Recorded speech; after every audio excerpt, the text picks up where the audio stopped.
প্রিয় দর্শক বন্ধুরা, উঠে আসছে আপার প্রাইমারি থেকে একটি গুরুত্বপূর্ণ খবর আপডেট।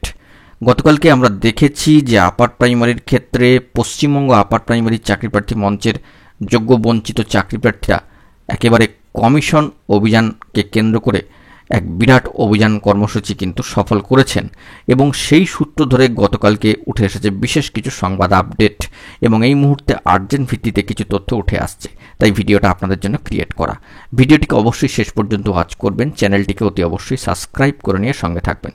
চলুন কথাবার্তা না বাড়িয়ে মূল টপিকে ফোকাস করে আমরা সম্পূর্ণ বিষয়টিকে জেনে নিই। গতকালকে স্কুল সার্ভিস কমিশন অভিযান ছিল পশ্চিমবঙ্গ আপার প্রাইমারি চাকরি প্রার্থী মঞ্চের।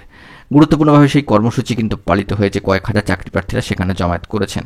তো কার্যত মহামান্য কলকাতা হাইকোর্টের রায়ের পরেও এই নিয়োগ প্রক্রিয়ায় বিলম্ব হচ্ছে এবং স্কুল সার্ভিস কমিশনের তরফ থেকে এখনও পর্যন্ত তালিকা এসে আপলোডেড হয়নি। রিকাস্ট প্যানেল প্রকাশ করতে হবে, কোর্টের কিন্তু অর্ডার রয়েছে ডিভিশন বেঞ্চের।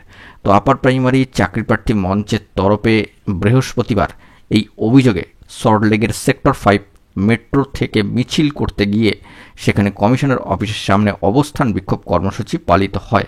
মঞ্চের তরফে 7 প্রতিনিধি কমিশনের সম্মানীয় উপসচিবের সঙ্গে সাক্ষাৎ করে দাবিপত্র পেশ করেছেন এবং মঞ্চের সম্মানীয় সভাপতি সুশান্ত ঘোষ মহাশয় বলেছেন যে বুধবার আবার কমিশনের সম্মানীয় চেয়ারপারসন মহাশয়ের সঙ্গে মঞ্চের প্রতিনিধিরা দেখা করবেন। 9 বছর ধরে কিন্তু নিয়োগ এখনও পর্যন্ত অধরা হয়ে রয়েছে।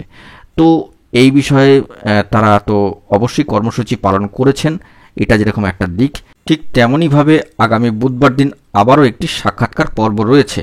কিন্তু তার আগে এই তালিকা অর্থাৎ মেধা তালিকা বা রিকাস্ট প্যানেল আসবে কিনা সেটাও দেখার বিষয়। সব মিলিয়ে বলতে পারা যায় যে একটা টান উত্তেজনাময় পরিস্থিতি চলছে এবং সেই নিরিখে 14,052 জনের মেধা তালিকা তৈরির কিন্তু নির্দেশ রয়েছে। অভিযোগ সেই কাজ বিশেষভাবে এগোয়নি এবং এ বিষয়ে কিন্তু মঞ্চের তরফ থেকে অভিযোগ করা হচ্ছে এবং সে বিষয়ে তাদের এই কর্মসূচি।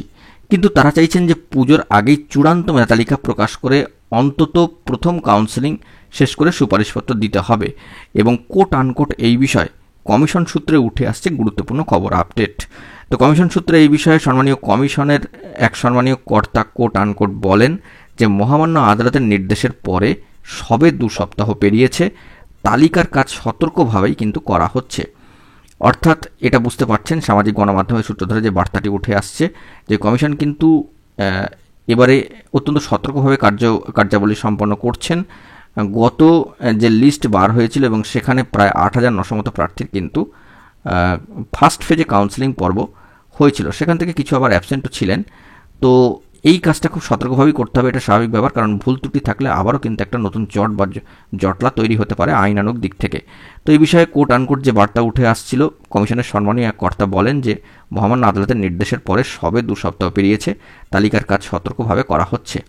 মহামান্য আদালত 1 মাস সময় দিয়েছেন, তার অনেক আগেই তালিকা তৈরি হয়ে যাবে। অর্থাৎ তালিকা তৈরি এবং সেই বিষয়ে গুরুত্বপূর্ণ একটি খবর আপডেট উঠে আসলো।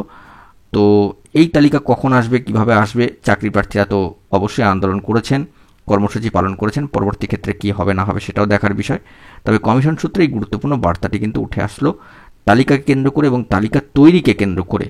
এবং তালিকা তো তৈরি হয়ে যাবে এই বার্তাও আমরা শুনলাম এবং এটা কবে প্রকাশিত হচ্ছে সেটাও কিন্তু দেখার বিষয়। তবে আগামী বুধবারে যে গুরুত্বপূর্ণ সাক্ষাৎকার বৈঠক রয়েছে সেই দিকে কিন্তু সকলকে তাকিয়ে থাকতে হবে, সেখান থেকে কোনো বার্তা উঠে আসে কিনা। আপাতত সামাজিক গণমাধ্যমের সূত্র ধরে যে বার্তাটি উঠে আসলো তা সবটাই প্রোভাইড করলাম। এখন এই পর্যন্ত গুরুত্বপূর্ণ আপডেটগুলি পাওয়ার জন্য চ্যানেলটিকে এখনই সাবস্ক্রাইব করে সঙ্গে থাকুন। ধন্যবাদ।